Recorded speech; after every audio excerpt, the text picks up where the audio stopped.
Okay, so at Omni Local Business Networking, we give you an opportunity to talk about your business. Now, when you go to some other networking environments, they say, whatever you do, don't talk about your business. Let's get to know you. Well, I'm sorry, getting to know you is a byproduct of going networking anyway. If you strike up the conversations and you network professionally, you'll get to know everybody that attends the meetings on a regular basis. And that's the key, attending on a regular basis. That's what builds the relationships. But what you are there for is, and when you go networking, is you're there for your business. So we give you the opportunity to talk about your business. It's not necessarily a buy my stuff exercise. It's more about letting us know how you do things, what you do, and the type of people you're looking for. We're not going to be your customers today, but we will know someone who is. So this is your chance really to talk about your business. I'd rather know about your business than you talk about butterflies, because all I'm going to say at the end of that is, wow, that person has a shed load about butterflies. I'm not going to be able to find referrals for you. So I want to speed that process up and really get to know your business. So today we have Master Mike, who is a fantastic and entertaining guy. I'm sure you're going to enjoy this. So Mike, I'm just going to spotlight you, mate, and the floor is yours. Okay, thank you very much, Don. And once again, Omni, welcome to the Academy of Sovereign Associates. From time to time, people ask me, what exactly do you do? And I think that the 5-second answer is, I'm in the business of changing people's minds. I also sometimes say, I deal with all matters of commerce and contract. I started by offering people the facility to set aside things like speeding tickets, credit card debts, and bank overdrafts. But now my catalogue has expanded to just about anything in business. I made reference to the Financial Conduct Authority in our 1-minute pitch a little while ago. The last 2 years have been tough for a lot of people. And one thing I've heard many, many times is, but you've got to, because it's the law. And if I should question the person who made that statement, they can't explain to me what they mean by it's the law. They just say, you've got to. Well, that's quite simply not true. So what I'll try to do is take you on a whistle-stop tour on my interpretation of what is the law and the different types of law. And we've had rules and regulations and laws for time immemorial. We've got family rules. There are the rules of tribes and societies, national and government rules, and we even have something called international law. Now, my understanding is that for the most part, and for more than 1,000 years, the government of the UK and the laws of the UK are based on and sit squarely on the foundation stones of biblical law. And I don't have time to explain that in any depth now, but there's also something that's been I've heard a great deal in the last 2 years, and that's something called English common law. Indeed, I know of many groups, and I've sometimes been a guest speaker at groups who call themselves the Common Law Society. And what I've identified is that these people who operate under the brand of common law or common law court is that they anchor themselves on something called Article 69 of Magna Carta, which is really very funny because I believe Magna Carta has been annulled. I just want to touch on this matter of common law and a legal interpretation from someone very senior in the judicial system. A friend invited me to accompany him on a visit to the Royal Courts of Justice because he wanted to have a case heard at common law, and he had to clear several hurdles. And at every point he was told, well, if you want to get in front of a judge, you've got to pay a fee. But this is a man who knows law better than most solicitors. And he quoted lines from Magna Carta, there's another act I've forgotten just for now. He quoted from Magna Carta, and by using their legal language, he was able to get into the chambers of a deputy master. And I'll never forget what that deputy master said. We don't do common law here. We only do legislation. And the reason they only do legislation is It's always about the money. So these common law courts groups and Article 69, what really does that mean? Well, when the barons drafted Magna Carta and they took it to King John at Runnymede for him to sign, they introduced something called lawful rebellion, which meant if they felt that King John was acting outside the rules, they could enter into lawful rebellion and take themselves away from the authority of the king. But there were a couple of difficulties. In essence, some people have said that King John actually had a dagger to his throat when he signed Magna Carta. In other words, he was signing it under duress. And any action completed under duress, quite simply, is invalid. So King John went running to the then Pope, can't remember which one, and in essence, because the Pope is a greater authority than any monarch or any state leader, the Pope annulled Magna Carta. And you might remember that big celebration 6 years ago, 7 years ago, the octocentenary of Magna Carta. And I was actually charging people to go into the British Museum to see these four copies of Magna Carta. Lawful rebellion is one thing, but there's also something I've heard a great deal in recent years, and that is policing by consent. In fact, the then Home Secretary, Theresa May, in 2015, said in an interview on BBC Breakfast Television, no, we don't police by force, we police by consent, which is a strange oxymoron, because those who police have got to have our consent. Really rather strange how that sort of works. And I want to talk about a guy called John Harris. He was a frequent speaker in a group called the United People's Community. And one line I heard him say frequently was, Acts of Parliament are only statutes which are only given the force of law by the consent of the governed. And that was his catchphrase. You can only imagine my surprise when, in the Pixar film Toy Story 3, I heard Barbie step forward and say something like, government should come from the consent of the people, not by the threat of force. And I knew I'd heard this in other places, and I discovered its source.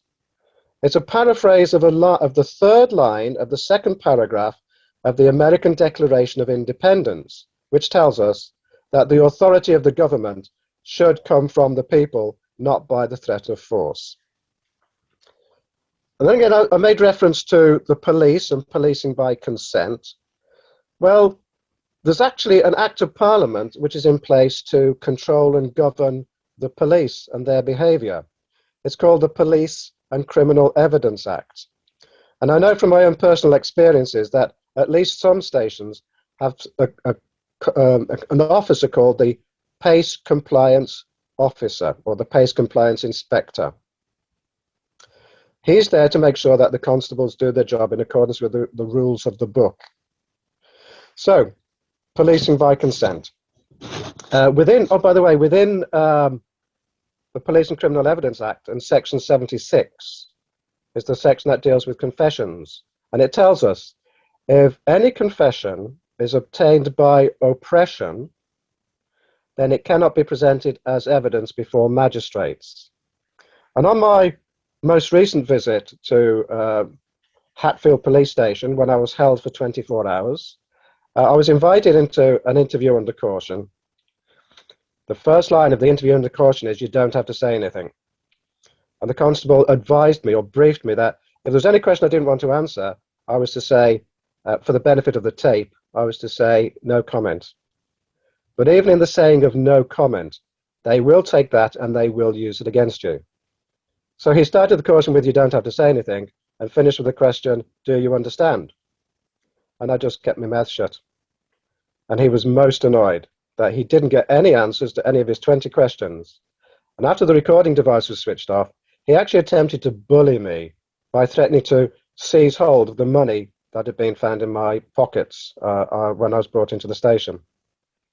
So I brought this to the attention of the Pace Compliance Inspector, that the man was attempting to obtain information by oppression.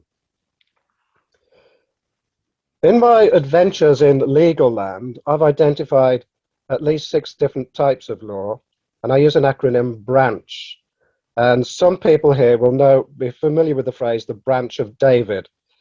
So BRANCH is one of my favorite acronyms. I won't take you through all 6 of them, but I'll tell you that they are Babylonian, Roman, Anglo-Saxon, Napoleonic, church or ecclesiastical law, and human law. There's an interesting Wikipedia page on human law if you want to go and look for it. I'm particularly interested in what they say is English law and Napoleonic law, because it is said that in English law, everyone is presumed innocent until proven guilty. It doesn't work like that. In Napoleonic law, it is the responsibility of the defendant to prove his innocence. And yet in the hundreds of cases that I've dealt with at magistrates' courts, every accused person, the defendant, is required to present a defense. That tells me we're operating under Napoleonic law. And I deal with matters like this in my lectures that I deliver at the Academy. There are other, bigger, higher layers of law. And I want to talk about something called equity or chancery law.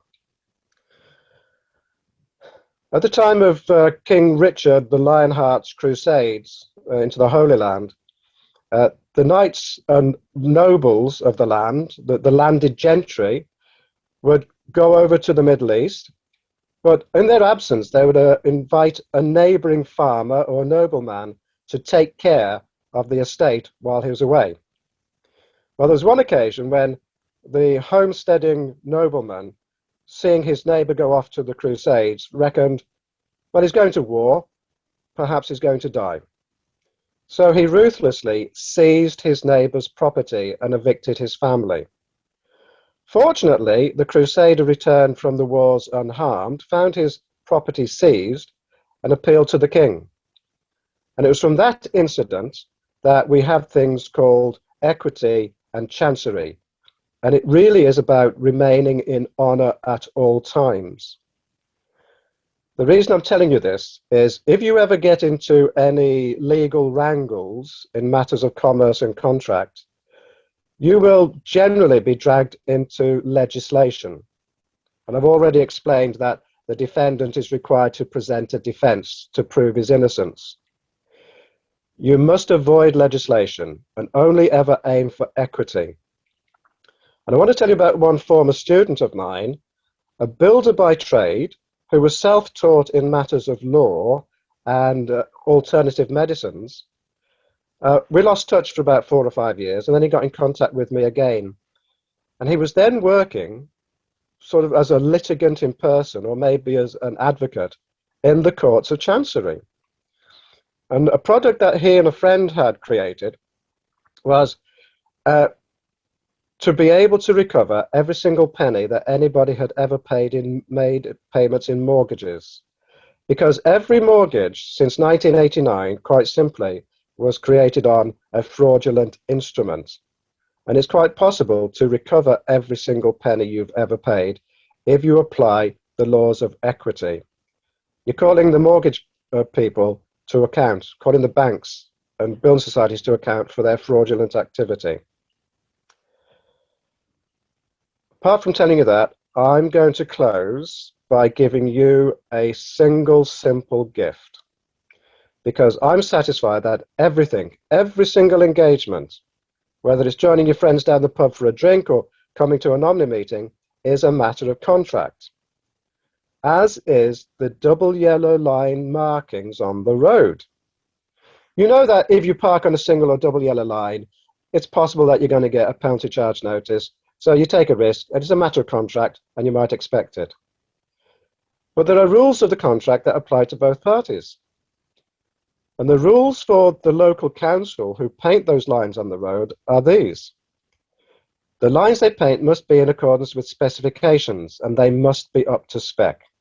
If there's any break or damage or any part of the line missing, or if the lines are not the correct width or the correct separation, they're not up to spec, so the contract is invalid.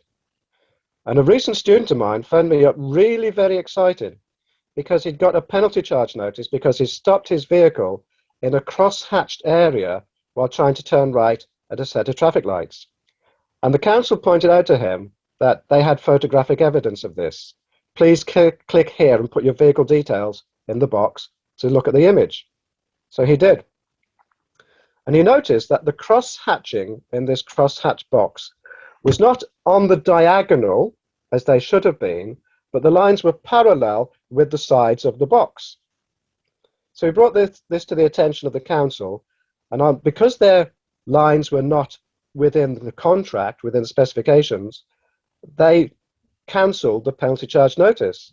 But get this, within 24 hours, they had a crew out on the road, removing the invalid road markings and putting the correct specified road markings, because it's a source of money, and it's always about the money. Well, as you have already heard me say this morning, I go by the name of Mike. I'm the founder of the Academy of Sovereign Associates, and yes, I do have the keys which can release you from the chains of financial slavery.